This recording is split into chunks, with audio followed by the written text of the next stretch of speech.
다 같이 기도하겠습니다. 하나님 감사드립니다. 오늘 창조와 타락이라고 하는 주제의 교육 마지막 시간입니다. 하나님 지금까지 은혜로 이끌어 오셨으니 오늘 이 시간도 하나님 은혜로 마칠 수 있도록 주님 인도하여 주시옵소서.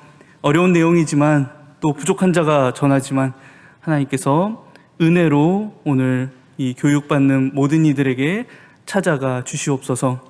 감사드리며 예수님의 이름으로 기도드립니다. 할렐루야.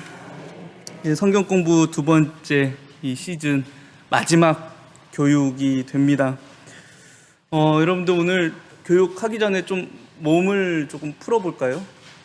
우리 팔을 이렇게 저 팔이 좀 안 올라가는데 팔을 위쪽으로 이렇게 쭉 한번 뻗어보십시오. 그리고 고개도 이렇게 한 번씩 이렇게 돌려보시고요. 아니 우리 목사님이 얼마나 길게 하시려고 이렇게 하나. 오늘 조금 일찍 일부 예배가 생각보다 좀 빨리 끝나서요. 제가 조금 뒤 시간을 더 빌려서 쓰도록 하겠습니다. 오늘 이제 여러분들과 함께 나누고자 PPT 올려주세요. 지난 시간 우리 추시영 목사님 통해서 하나님께서 죄로 가득 찬 이 세상을 홍수로 심판하시는 모습을 함께 살펴보았죠. 이제 오늘 이제 교육에서는 이 홍수 이후의 세상은 어떤 모습인지, 또 그 가운데에서 성경 속에서 우리가 쉽게 이해하기 어려웠던 그 노아의 술 취함 사건에 대해서 원어적 의미를 조금 살펴가면서 이 사건에 대해서 조금 여러분들과 이야기를 해보려고 하고요. 또 오늘 마지막 제목과 같이 바벨탑 사건은 우리에게 무엇을 이야기해 주는지, 또 그 가운데서 하나님의 은혜는 어떻게 드러나는지에 대해서 우리가 오늘 이 교육을 통해서 함께 살펴보려고 합니다. 먼저 이 홍수 이후의 세상이 어떻게 구성되어 가는지 우리가 그 과정을 한번 살펴보려고 하는데요. 창세기 1장 창조 사건이 혼돈에서 질서로 나아가는 과정이었다면 홍수 사건은 죄로 인하여서 무너진 질서를 하나님께서 다시 혼돈으로 돌리시는 모습을 우리가 볼 수 있습니다. 이제 홍수 이후 하나님은 다시 이 혼돈에 하나님의 질서를 세워 가십니다. 그래서 이 홍수 이후의 모습을 보면요, 그 내용적인 부분들이 창세기 1장의 창조 과정과 많이 비슷하고 유사하다라는 느낌을 우리가 받을 수 있습니다. 그래서 제가 그 창세기 8장 22절 말씀, 이제 홍수가 마치고 이루어지는 그 말씀 가운데 이런 말씀이 있습니다. 땅이 있을 동안에 심음과 거둠과 추위와 더위와 여름과 겨울과 낮과 밤이 쉬지 아니하리라. 여러분들 창조의 과정이요, 낮과 밤, 아래의 물과 위의 물, 그리고 땅과 바다를 이렇게 공간을 만드시면서 그때 무엇이 생기느냐? 낮과 밤을 만드시면서 시간을 만드시고 아래의 물과 위의 물을 나누시면서 기후가 만들어지고 땅과 바다를 나누시면서 식물이 자라갈 공간을 만들게 되십니다. 이런 순서대로 이루어지는데요. 노아의 홍수 때 이후로는요, 비록 그 순서는 반대이지만 같은 순서가 이루어지는 거죠. 심음과 거둠, 식물이 자라는 그 공간이 이루어지고 추위와 더위와 여름과 겨울, 기후가 다시 만들어지게 되고, 그리고 낮과 밤, 시간을 하나님께서는 이 세상에 다시 질서로 세워 놓으신다라는 것입니다. 또 하나님께서 말씀하시죠. 그 피조물들을 만드시면서 너희는 이 땅 가운데 생육하고 번성하라, 땅에 충만하라 라고 말씀하시는데요. 창세기 8장 그 홍수 이후에도 하나님께서 그 방주에서 나오는 그 땅에 기는 것들, 또 모든 새, 가축들을 향하여 이렇게 말씀하십니다. 땅에서 생육하고 땅에서 번성하리라. 노아와 그 아들들에게도 하나님께서 복을 주십니다. 생육하고 번성하여 땅에 충만하라. 창세기 1장의 사건과 굉장히 비슷한 모습들이 나타나죠. 그런데 또 이 과정 가운데 차이도 우리가 발견할 수 있습니다. 제가 스크립트에도 올려놓은 그 첫 번째 페이지입니다. 이제 그 스크립트에도 올려놓은 내용인데요. 하나님께서 이 홍수 이후에 우리 하나님과 우리와의 관계가 어떻게 변하고, 인간과 피조물의 관계가 또 변하게 되고, 인간의 존재의 관계가 그게 변하게 되는데, 창조 때, 창조 이후에 그 인간은 하나님과 거리낌 없이 동행하며 소통하는 존재였다면요, 이 홍수 이후에 하나님과 인간이 소통하기 위해서는 이제 매개체가 필요합니다. 무슨 매개체죠? 제사라고 하는, 예배라고 하는 매개체가 필요하다라는 겁니다. 죄인인 인간이 거룩하신 하나님 앞에 감히 나아갈 수 없다라는 것입니다. 하나님과 인간 관계에 차이가 생기죠. 또 이러한 차이는 인간과 피조물의 관계에도 굉장히 두드러지게 나타납니다. 여러분들, 창조 당시에 인간은 그 모든 피조물들이 하나님께서 창조하신 목적대로 살아가도록 돕는 일을 했습니다. 그 가장 대표적인 일이 무엇이었죠? 이름을 지어주는 일이었습니다. 그런 피조물들은요, 자신들을 돕는 인간에게, 특히 그 식물들이죠, 자신을 돕는 인간에게 모든 것을 아낌없이 내어주는 존재였죠. 그런데 홍수 이후는 어떻게 돼요? 인간은 나의 생존을 위해 피조물들에게 끊임없이 요구하고 빼앗는 존재가 됩니다. 그런 인간들을 피조물들은 두려워하며 피하게 되는 거고요. 인간의 존재가 창조 때에는 하나님의 형상으로서 하나님의 다스림을 이 땅 가운데 실현하는 하나님의 대표자로서의 역할이었다면, 이제는 그 역할을 상실하고 이제는 그저 태어나면서부터 악을 품고 태어나게 됩니다. 말씀에도 나오죠. 사람의 마음이 계획하는 바가 어려서부터 악함이라 라고 하는 그 왜곡된 모습으로 태어나게 되는 거죠. 왜 이렇게 되는 것입니까? 인간에게 어떤 문제가 남아있다는 거죠? 이 세상에 어떤 문제가 남아있습니까? 죄라고 하는 문제가 남아있다라는 것입니다. 심판이 주어졌습니다. 그런데 죄의 문제는 여전히 해결되지 않았어요. 왜죠? 노아라고 하는, 그리고 노아의 가족들이라고 하는 죄인들이 남아있기 때문입니다. 여러분들 생각해 보시기 바랍니다. 하나님에게 있어서, 창조주 하나님에게 있어서 더 쉬운 일이 무엇일까? 모든 것을 무로 돌리시고 처음부터 시작하시는 게 어쩌면 하나님께는 더 쉬운 일일 겁니다. 왜요? 말씀하시면 되니까요. 그런데 하나님께서는 죄인들과 죄로 물든 이 세상을 고쳐서 살려서 복 주시는, 어쩌면 더 어려운 일을 선택하셨다라는 것입니다. 왜일까요? 하나님은 우리를 사랑하시기 때문에, 그래서 끝까지 우리를 보존하셨다라는 것입니다. 비록 죄가 가득한 이 세상을 심판하셔야 했지만 하나님은 사랑하는 인간들, 또 피조물들을 보존하셨습니다. 비록 죄가 남아있지만 하나님께서 우리를 사랑하셔서 보존하셨기 때문에 그런 그 보존을 당한 우리에게도 하나님께서는 한 가지의 명령을 주십니다. 바로 생명을 보존하라라는 명령입니다. 내가 너희를 보존했듯이 너희도 보존하라는 명령인 거죠. 내가 너희를 사랑했듯이 너희도 사랑하라. 내가 거룩하듯이 너희도 거룩하라. 여러분들, 생명을 보존하는 명령, 그리고 하나님은 이 생명의 상징을 피해 두신다라는 것입니다. 하나님께서 우리에게 너희들 아무것도 죽이지 마, 절대 아무것도 죽여서는 안 되라고 이야기하시는 게 아닙니다. 하나님은 분명 우리에게 말씀해 주셨습니다. 모든 산 동물은 너희의 먹을 것이 될지라. 이 동물들이 우리의 먹을 것이 되기 위해서는 어떻게 되어야 되는 거죠? 죽어야 합니다. 하지만 제약이 있다라는 거죠. 생명되는 핏째 먹지 말지니라. 무슨 말입니까? 생명을 존중하라는 것입니다. 너희는 이 명령을 지켜라. 너희가 이 세상 가운데 명령을 지키며 살아라. 왜냐하면 내가 이 세상을 보존하고 있기 때문에.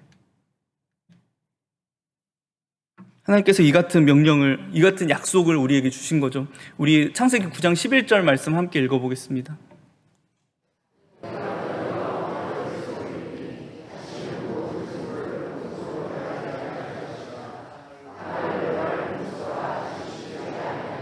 하나님께서 약속을 해주셨죠. 그러면서 한 가지 보증을 우리에게 주십니다. 무엇이죠? 무지개라는 것입니다. 지금 우리 이 시대를 보면요, 인간의 기술로 도저히 대처할 수 없는 자연재해들이 일어납니다. 우리는 그것을 보며 하나님의 심판이라고도 이야기하는데요. 그런데 아직 이 세상에는 무지개가 뜬다라는 것입니다. 지금 일어나는 이 세상의 많은 문제들은 사실 이러한 문제들이 우리에게 주어지죠. 전쟁이 일어나고, 자연재해가 일어나고, 환경 문제가 일어나고, 또 종의 멸종이 일어납니다. 이러한 문제들은요, 하나님의 심판이라기보다는요, 죄에서 출발하는 문제라는 것입니다. 우리가 이 하나님의 보존 명령을 제대로 지키지 못했기 때문에 나오게 되는 결과라는 것입니다. 바울은 이 같은 상황에 대해 로마서 8장에서 이렇게 이야기합니다.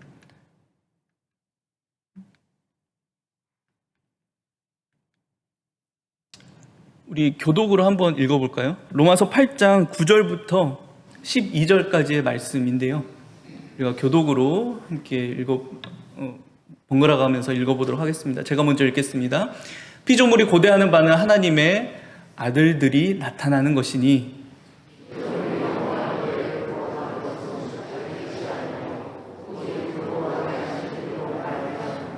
그 바라는 것은 피조물도 썩어짐의 종노릇 한 데서 해방되어 하나님의 자녀들의 영광의 자유에 이르는 것이라. 다 같이 읽겠습니다. 피조물이 다 이제까지 함께 탄식하며 함께 고통을 겪고 있는 것을 우리가 아느니라. 이 시간, 이 순간에도 모든 피조물들은 구원의 완성을 바라며 탄식하고 있다는 것입니다. 무엇에 탄식하고 있는 거죠? 죄의 결과 때문에 탄식하고 있다는 겁니다. 왜 이렇게 되었는가? 우리가 이 하나님 보존의 명령을 제대로 지키지 못했기 때문에. 생명에 대한 문제는 우리 인간들 뿐만 아니라 모든 피조물들을 향한 문제라는 거죠. 비록 하나님께서 우리에게 허락해 주셔서 우리의 생존을 위해 동물을 죽여야 하지만 그 이외에 생명을 하찮게 여기는 일, 재미로 생명을 죽이는 일, 그 일들은 하나님께서 기뻐하시는 일이 아니라는 거죠. 생명을 보존하는 자로서 나는 어떤 역할을 해야 할까? 이 세상 가운데 나의 역할은 무엇일까를 여러분들 고민해 보시기 바랍니다. 우리가 계속해서 보겠습니다. 하나님은 그렇게 인간들에게 생명 보존의 그 명령을 주셨는데요. 그런데 창세기 이제 9장에 이런 명령들이 나오게 됩니다. 근데 우리가 창세기 9장 말씀 가운데 한 가지 눈에 띄는 사건이 있다라는 거죠. 바로 노아가 자기 장막에서 포도주에 취하여 벌거벗고 있던 사건입니다. 여러분들도 아마 이 사건 잘 아실 겁니다. 함은 이 노아의 취함과 벌거벗음을 형제들에게 이야기하게 되고요. 이 사건으로 함과 가나안은 저주를 받게 됩니다. 우리는 이 사건에 대해서 일반적으로 생각하기로 노아가 술 취함으로 범죄했고 발가벗음으로 수치를 드러냈다라고 생각합니다. 이 사건과 관련해 우리는 노아에 대한 이미지를 굉장히 부정적으로 어떤 술 취한 주정뱅이급으로 바라본다라는 것입니다. 함은 그런 수치를 덮어주지 못했기에 저주를 받았다라고 생각하는 거죠. 노아가 오랜 시간 방주를 짓느라 죄에 대해 방심했다라고 우리는 이야기합니다. 하지만 조금 이상하긴 하죠.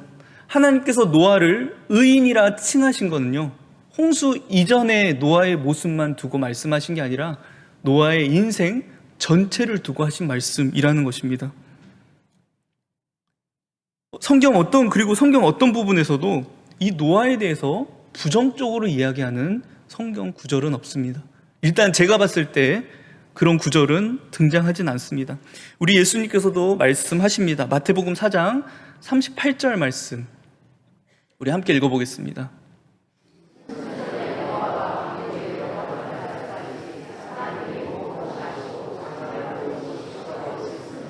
네, 종말에 대한 말씀을 하시면서 이 노아에 대한 언급을 하시는데요.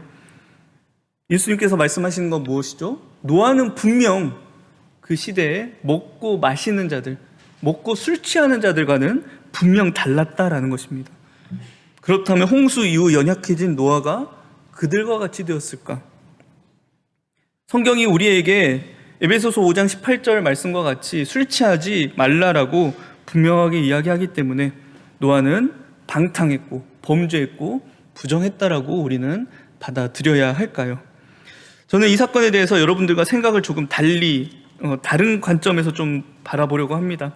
그래야지 사실 이 함과 가나안이 저주를 받게 되는 정확한 이유가 생긴다라는 것입니다. 노아가 자신의 허물을 들춰냈다라는 이유 때문에, 마음에 상처받은 것 때문에 감정적으로 가나안, 함과 가나안을 저주했을까? 심지어 자신의 아들인데, 그리고 가나안은 자신의 손자인데 그렇게 저주하는 일이 쉬웠을까? 노아의 축복과 저주를 통하여서 이후 등장할 인류의 운명이 결정되는 거잖아요. 아주 중차대한 일입니다. 그래서 우리는, 그러니까 이거는 그냥 쉽게 노아가 화나서 함을 저주했나 보다라고 여기기보다도요, 먼저 우리가 이 말씀에 대해서 그 화면 좀 지워주세요. 이 히브리어 원어, 취하다라는 이 히브리어 원어에 대해서 우리가 조금 살펴보려고 합니다. 취하다라는 이 말의 히브리어 원어는 샤카르라고 하는데요. 물론 성경 가운데 대부분 그 구약 성경 안에서 술 취함과 관련한 좀 부정적인 어조로 많이 쓰이는 단어입니다. 근데 어떤 경우에서는 즐거워하다 또는 풍족함을 누리다라는 표현들로도 사용된다라는 거죠. 창세기 43장 34절 말씀입니다. 우리 함께 읽어보겠습니다.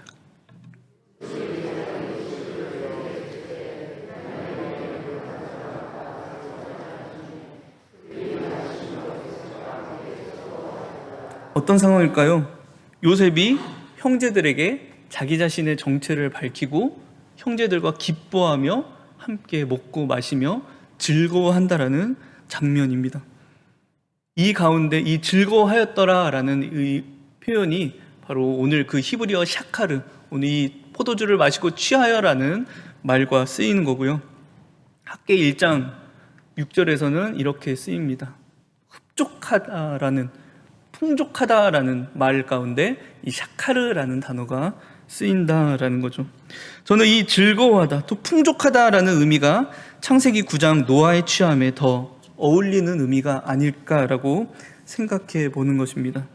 노아는 분명 하나님의 말씀대로 이 땅에서 나는 포도를 마음껏 누리고 즐거워했다라는 거죠. 특히 포도주라고 하는 것, 포도라고 하는 것은요, 성경 속에서 하나님께서 허락하시는 종말론적 안식에 대한 상징으로 등장하는 표현입니다. 우리 특히 예수님께서 십자가 위에서 무엇을 받으시죠? 신포도주를 받으시고 다 이루었다라고 말씀하시면서 돌아가시게 되는 거죠. 죽게 되는 것입니다. 여러분들, 이 포도주가 단순히 우리는 그냥 술, 부정적인 거, 취하면 안 되는 것으로 생각하지만 하나님은 성경 구절 안에서 이 포도주를 하나님의 그 안식을 누리는 그 상태를 이야기할 때 이 포도주를 종종 이야기하신다라는 것입니다. 또 이 오늘 그 말씀을 보면 벌거벗은지라라는 표현이 있죠. 이 표현은 우리 창세기 에덴 동산 안에서 안식을 누리는 아담과 하와에게서도 등장하는 표현입니다. 그들은 에덴 동산에서 벌거벗었지만 부끄러워하지 않았다라고 이야기되죠. 저는 장막에서 벌거벗고 누워있는 이 노아의 모습이 꼭 에덴 동산 안에서 안식을 누리는 아담과 하와의 모습처럼 비춰진다라는 것입니다. 특히 그 장막 안에서 이 일이 이루어집니다. 이 장막이라고 하는 표현, 오헬이라고 하는데요, 이 표현은 나중에 성막이라고 하는 표현과 동일하게 사용되는 표현입니다. 여러분들, 성막은 이스라엘 백성들에게 있어서 하나님의 임재를 경험하게 하는 장소입니다. 이 모든 내용들을 다 합쳐서 보면요, 지금 노아는 하나님 안에서 안식을 누리고 있다라는 것입니다. 하지만 물론 아담과 하와의 안식과는 조금 그 모습이 다릅니다. 제가 스크립트에 그 각주에 좀 이 내용을 달아두었는데요, 아담과 하와의 벌거벗음과 노아의 벌거벗음에는 차이가 있다라는 거죠. 이 아담과 하와의 벌거벗음에는 히브리어 아롬이라고 하는 표현이 쓰였습니다. 이 아롬에는 어떤 의미냐면 꾸미지 않은 상태, 그러니까 무죄한 상태, 때묻지 않은 상태를 이야기할 때 이 아롬이라는 히브리어가 쓰이고 있고요. 오늘 이 노아의 벌거벗음에는 갈라라고 하는 표현들이 사용됩니다. 같은 한글 표현인데 히브리어 안에서 차이가 있다라는 거죠. 이 표현은 어떤 의미가 숨어 있느냐? 수치가 드러난다라고 하는 표현입니다. 또한 다른 의미로는 포로의 몸이 되다라는 표현인 거죠. 여러분들 어떤 상태입니까? 노아는 현재 죄의 종이 된 죄인의 상태입니다. 물론 하나님께 의인이라 칭함받았지만 그렇다고 해서 그의 죄가 다 해결된 것입니까? 아니죠. 그에게는 죄가 남아 있다라는 것입니다. 이 말은 곧 왜곡된 상태라는 거죠. 우리 사진 하나 좀 볼까요? 여러분들 이 그림 잘 아시죠?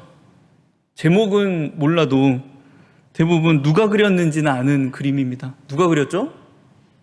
네, 여러분들 감사합니다. 안 나올까 좀 걱정했는데, 네, 피카소라고 하는 화가가 그린 이 제목이 울고 있는 여인이라는 그림입니다. 여인이라고 하는데 사실 이게 진짜 여인을 그려놓은 건지 사람 같지도 않은 모습이죠. 굉장히 과장되고 왜곡되고 뒤틀린 모습으로 인간을 그렸다라는 거예요. 왜 이렇게 그렸을까? 이 피카소가 활동했던 시기가 바로 세계대전이 일어나던 시기입니다. 그러니까 그 끔찍한 전쟁을 경험했던 피카소가 인간의 그 왜곡된 현실의 그 아픔을 표현하기 위해 이 같은 그림을 그렸다라는 거죠. 대충 그린 것 같은데, 저도 그릴 수 있을 것 같은데, 여러분들 이 작품, 세계적인 작품 중에서도 아주 손꼽히는 작품으로 유명한 작품입니다. 왜요? 피카소라고 하는 대화가가 그렸기 때문에. 근데 우리 모습이 사실, 우리 죄인들의 모습이 하나님 앞에서 이런 모습이라는 것입니다. 그런데 하나님은 그런 우리 왜곡된 모습을 가진 이 죄인들의 인생 가운데 안식을 허락하시는 분입니다. 그래서 노아는 비록 갈라로서 벌거벗었고 죄를 품은 죄인이었지만 그 노아는 하나님 안에서 안식할 수 있었다라는 거죠. 하나님께서 주시는 안식을 마음껏 경험하고 있었다라는 것입니다. 그런데 이 안식을 깨는 사람이 누구죠? 함이라는 것입니다. 이 노아의 상태에 대해 함의 고발은 하나님께서 죄인의 인생에 허락하신 하나님의 안식을 깨는 일이었습니다. 하나님께서 이 노아의 죄를 덮어두시면서 못 본 척 하시면서 노아의 인생에 안식을 허락하셨는데, 함은 이 죄를 다시 끄집어내서 세상에 발가벗겨놓는, 꺼내어놓는 아주 심각한 사건이라는 거죠. 여러분들 이 함이 형제들에게 알렸다라고 하는 이 말은요, 원어에 보면은 선포하다라는 의미도 숨어 있습니다. 그러니까 형제들에게 가서, 야, 아빠가 노아 아버지가 벌거벗고 누워있어, 술 취해서 벌거벗고 누워있어서가 아니라 소리치는 겁니다. 세상에 선포하는 거예요. 모든 세상에 이 노아의 수치를 밝히 드러내는 것이죠. 여러분들, 아담과 하와에게 하나님께서 안식을 허락하셨습니다. 그런데 아담과 하와는 범죄함으로, 반역함으로 하나님의 안식을 깨는 자들입니다. 하나님의 안식을 깨는 자들에게는 무슨 결과가 주어지는 거죠? 사망이라고 하는 결과가 주어지는 것입니다. 여전히 죽지 않고 이 세상에 하나님께서 겨우 못 본 척 하시며 노아의 인생에 안식을 허락하셨는데, 함은 그 죄를 다시 세상에 끄집어 냈다라는 것입니다. 그 모습을 바라보시면서 하나님이 얼마나 마음 아프셨을까요? 그런데 그때 누가 나서는 겁니까? 셈과 야벳이 나섭니다. 그들은 하나님께서 수치로 고통스러워하던 아담과 하와의 그 수치를 짐승의 가죽으로 덮으셨던 것처럼 세상에 드러난 아버지의 수치를 자신들의 옷으로 덮어주는 일을 하는 것입니다. 여러분들, 하나님께서 절망 가운데서도 소망을 얻게 되시는 거죠. 노아도 깬 후 자녀들이 자기에게 행한 일을 알게 됩니다. 정확히는 하나님의 마음을 알았을 겁니다. 왜요? 노아는 하나님과 동행하는 자였기 때문에. 하나님의 안식을 망친, 하나님의 안식을 깨뜨린, 그리고 죄를 이 세상에 끄집어낸 이 함의 결과가 사망이라는 것도 알았을 겁니다. 그런데 하나님은 이 노아에게 무슨 명령을 하셨어요? 이 땅에서 생육하고 번성하라. 그런 함이 죽게 되면 어떻게 되는 거죠? 이 하나님의 명령이 또 깨지게 된다라는 것입니다.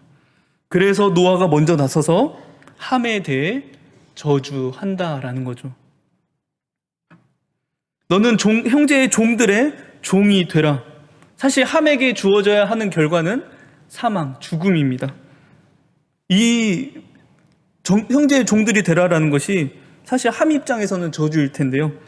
그럼에도 불구하고 사망에 이르지 않고 죽지 않고 살기를 바라는 아버지 노아의 간절함이 담긴 저주라는 것입니다.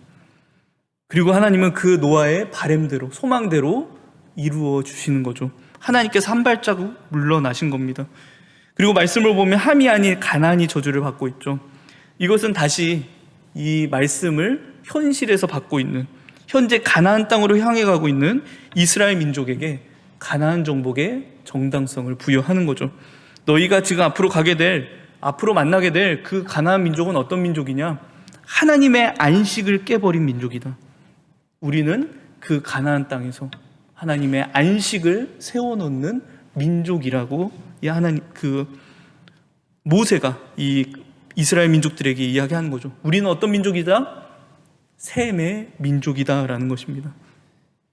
그리고 하나님의 소망을 안긴 셈과 야벳에게는 이 같은 축복이 주어집니다. 셈에게는 하나님 여호와께서 그 셈 자체에 복이 되어주길 바라는, 여호와를 찬송하리로다라고 하는 이 바라크가요, 복이라고 하는, 하나님께서 그 하늘에서 이 땅에 주시는 복을 이야기하는 표현이 이 바라크라고 하는 표현인데요. 셈에 하나님 여호와를 찬송하리로다. 셈에게 여호와 하나님이 복이 되어 주셨으면 좋겠다. 그리고 셈은 그 여호와 하나님을 영광스럽게 하며 찬양하는 존재가 되었으면 좋겠다라고 그 노아는 바라는 거고요. 또 야벳은 그러니까 이 말인 거죠. 셈, 너 복의 근원 되었으면 좋겠다. 야벳은 그 복의 근원인 셈의 장막, 셈의 안식처 안에서 안식을 누리길 바라는 것입니다. 여러분들, 이 셈의 후손에서 누가 오시는 겁니까? 네, 예수 그리스도가 오시는 겁니다. 셈의 후손이신 예수님께서 십자가에 달리셔서 피를 쏟아주셨고요. 그 쏟아진 피는 우리에게 뒤집어 씌워졌습니다. 하나님께서 아담과 하와의 수치를 가려주셨던 것, 짐승의 옷으로 가려주셨던 것처럼 셈과 야벳이 노아의 수치를 자신의 옷으로 가려줬던 것처럼 예수님은 그분의 피로 우리의 죄의 수치를 가려주시는 분이 되신다라는 것입니다. 우리는 이 가려짐을 통해서 이 같은 유익을 얻을 수 있습니다. 골로새서 1장 19절 20절 말씀입니다. 우리 함께 읽어보겠습니다.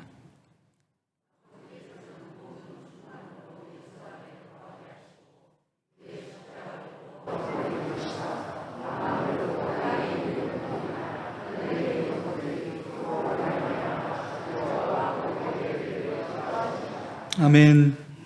비록 우리들은 죄인이지만, 비록 우리들은 앞에 그 그림과 같이 왜곡된 자들이지만, 우리는 예수님 안에서 하나님께서 허락하시는 풍성한 그 안식의 기쁨을 누릴 수 있게 된다라는 것입니다. 이 안식은 하나님께서 창조 때부터, 노아 때부터 준비해 오셨던 안식입니다. 사실 오늘 제목 바벨탑은 무엇인가요? 라고 제목을 제가 올려뒀는데 앞에서 이것저것 설명이 길었죠. 근데 사실 이 부분을 좀 우리가 이해하고 넘어가야지 바벨탑이 무엇인가라는 것을 알 수 있다라는 것입니다. 함은 하나님께서 감춰주신 죄를 다시 이 세상에 꺼내어 놓았습니다. 그렇게 꺼내어진 죄는 노아의 아들들을 통해 이 세상에 다시 퍼지게 되는 거죠.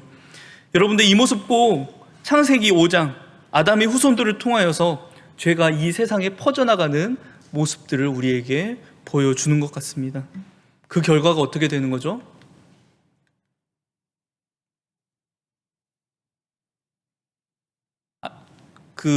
아담의 후손들을 통하여서 죄가 이 땅에 퍼져나간 후 그 결과는 사람의 죄악이 세상에 가득하게 되고 그의 마음으로 생각하는 모든 계획이 항상 악하게 된다라는 것입니다. 근데 이 노아의 후손들을 통해서도 동일합니다. 온 땅의 언어가 하나요, 말이 하나였더라. 여러분들 이 하나라는 말이 그냥 이거 하나라는 말이 아니라 다르게 이야기하면 전체라는 이야기가 되는 거죠. 모두가 동일하게 하나 되어 있습니다. 어디 안에서요? 죄 안에서. 그리고 이 죄 안에서 하나됨을 가장 잘 보여주는 사건이 바벨탑 사건이라는 것입니다.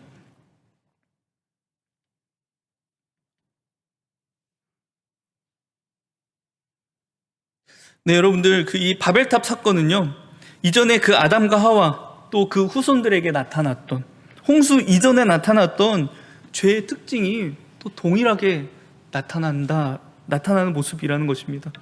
여러분들 동쪽으로 이렇게 옮기는 모습은요, 그러니까 아담과 하와가 에덴 동산에서 쫓겨난 이후부터 계속해서 동쪽으로 옮겨가게 됩니다. 이 말은 하나님과 멀어진다라고 하는 의미입니다. 그리고 이제 이 하나된 이 죄 안에서 하나된 이 노아의 후손들은 시날 땅에 자리를 잡게 되는데요. 근데 그곳에서 이들이 하나님 말씀에 대해 불신을 가지기 시작합니다.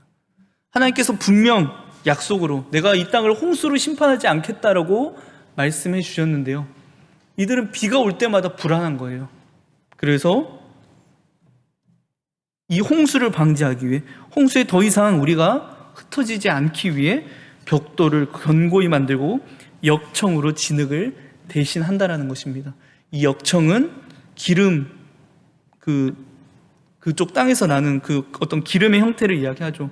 아스팔트에 쓰이는 그런 것들이 이 역청입니다. 그리고 이 불신은 말씀에 대한 거부로 나타나는 거죠. 하나님께서는 온 세상에 생육하고 번성하고 땅에 충만하라라고 말씀하셨는데 이들은 한 지역에 멈춰서 거기에 거류하며 온 지면에서 흩어짐을 면하자라고 이야기하고 있다라는 것입니다. 말씀을 거부하게 되는 것이고요. 결국 그들의 마음속에, 그들의 심령 속에서 어떤 마음이 숨어져 있느냐? 내가 하나님이 되고자 하는, 내가 중심이 되고자 하는 이 말씀이 있죠. 하늘에 닿게 하여 우리의 이름, 셈을 내자라고 이야기합니다. 내가 하나님이 되고 싶다라고 하는 그 마음이 드러낸 모습입니다. 죄의 특징이 그대로 드러나는 모습이 이 바벨탑 사건이라고 하는 거죠. 여러분들, 아담과 하와로부터 시작된 반역의 역사가 또 반복된다라는 것입니다. 그리고 이 반역에는 또 어떤 결과가 주어지는 거죠? 사망입니다. 사망이고 멸망이에요. 이들이 다시 멸망으로 향해 가고 있다는 것입니다. 하나님께서 이 모습을 보시고 말씀하십니다. 이후로는 그 하고자 하는 일을 막을 수 없으리로다. 하나님께서 바벨탑을 못 무너뜨리시겠다라는 말씀이실까요? 아니겠죠. 그 결과에 대해서 말씀하시는 겁니다. 이들이 또 도저히 손댈 수 없을 만큼 망가지게 될 것, 그래서 결국 멸망으로 가게 될 것을 걱정하셨다라는 거예요. 그래서 그들을 다시 보존하시기 위해 하나님은 그들을 흩어주신다라는 것입니다. 하나님의 선한 계획을 위해 생육하고 번성하여 이 땅 가운데 충만하게 하시기 위해 하나님은 그들을 흩어 놓으십니다. 우리 이제 마지막 페이지죠. 그렇게 모두가 흩어지게 될 때 하나님은 한 사람의 족보에 관심을 가지게 되시는데요. 여러분들 11장 10절에서 보시면 셈의 족보가, 그 바벨탑 사건 이후에 셈의 족보가 시작됩니다. 그리고 이전에 10장에 나타나는 그 노아의 자손들의 족보, 이제 함도 있고 야벳도 있고 셈의 모든 족보들이 나오는데, 그 셈의 족보, 거기서도 셈의 족보가 나옵니다. 근데 거기에서는 에벨의 두 아들 중 그 욕단이라고 하는 둘째의 족보가 그 창세기 10장에서 그려지게 되고요. 11장에 와서는 첫째 아들인 벨렉에 대한 족보가 등장하게 돼요. 그리고 이 벨렉의 족보에서 나오게 되는 인물이 누구냐? 우리가 믿음의 조상이라고 이야기하는 아브라함이라는 것입니다. 여러분들, 하나님께서 이 족보를 택하신 이유가 무엇일까요? 셈의 민족이라서? 이 민족은 다른 민족과 달리 하나님 앞에서 신실해서 그렇습니까? 더 특별해서요? 더 나은 부분이 있어서 그렇습니까? 여러분들, 사실 이 족보는 저주의 족보입니다. 11장 30절을 보시면 사레라고 하는 아브라함의 아내가 임신하지 못하는 불임, 아카르의 상태, 자식이 없는 불임의 상태에 있었다라고 이야기됩니다.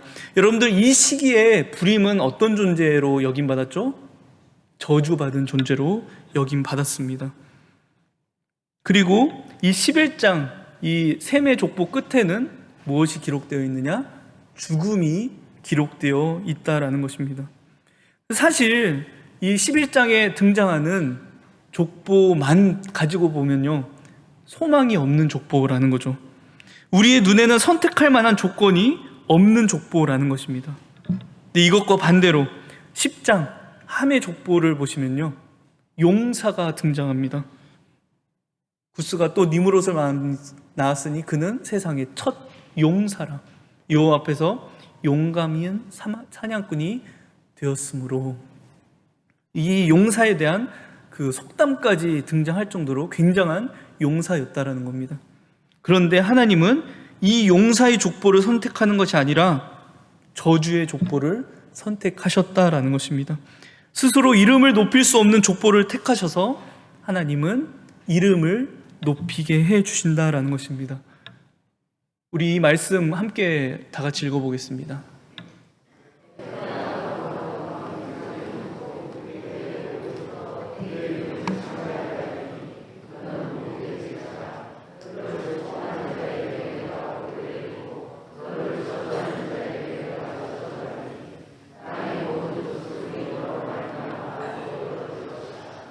하나님께서 일하시는 방법이라는 겁니다. 소망 없는, 저주받는 것 같은 인생에 찾아오셔서 은혜를 베풀어 주시고 그 인생을 높이 들어 쓰시는, 그 이름을 높여 주시는, 복의 근원이 되게 하는, 도저히 복의 근원이 될 수 없는 소망 없는 인생들에게 하나님은 그렇게 일하신다라는 것입니다. 비록 우리가 죄인이지만, 왜곡된 모습이지만, 죄로 이렇게 가득 쌓여 있지만 그 죄를 뚫고 들어오시는 하나님의 은혜를 발견하는 저와 여러분들 되었으면 좋겠습니다. 우리 이런 축복 얻기를 원합니다. 우리도 허물 많죠. 연약함이 너무도 많습니다.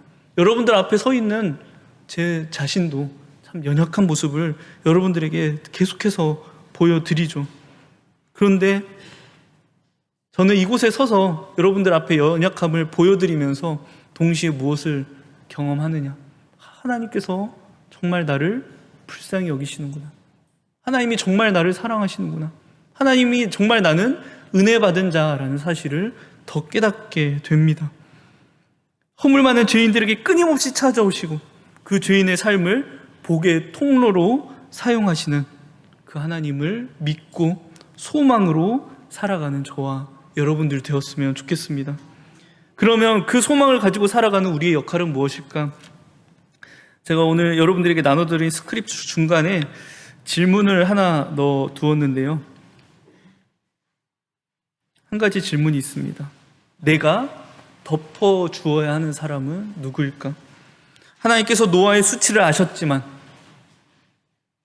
노아의 연약함을 아셨지만 그 노아의 연약함을 덮으시고 안식을 주셨습니다. 뭐 우리도 그렇게 해야 한다는 거죠. 내 옆에서 연약함이 발견되는 사람, 부족함이 발견되는 사람, 실수하는 사람, 쓰러지고 넘어지는 그 사람, 우리는 그 사람에게 좋은 말, 정답을 이야기 좀 해줄 수 있는데요. 근데 정말 필요한 것은 덮어주어야 한다는 겁니다.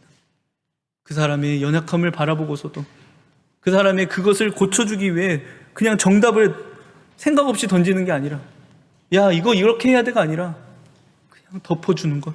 그러면서 그 사람에게 안식할 수 있게 돕는 일이 오늘 저와 여러분들에게 주시는 하나님의 명령일 줄 믿습니다. 저와 여러분들, 내가 덮어주어야 하는, 내 곁에 있는 참 계속해서 연약함이 발견되는, 부족함이 발견되는, 계속해서 수치가 드러나는 사람은 누구입니까? 오늘 그 사람을 위해서 저와 여러분들 기도했으면 좋겠습니다. 여러분들, 창조와 타락이라고 하는 이 큰 주제의 강의를 이제 마치려고 합니다. 창세기 1장부터 11장에 이르는 이 부분을 우리는 학자들은 원역사라고 이야기하는데요. 이 부분을 다뤘고요. 아마 이제 더 준비해서 다음 교육이 시작될 텐데, 아마 다음 교육부터는 이 창세기 12장부터 시작되는 족장사에 대해 다루게 되지 않을까 합니다. 우리 다음 교육 추 목사님과 제가 더 풍성하게 준비해서 돌아오도록 하겠습니다. 여러분들 그동안 어려운 교육 받으시느라 모두 수고 많으셨습니다. 감사드립니다. 제가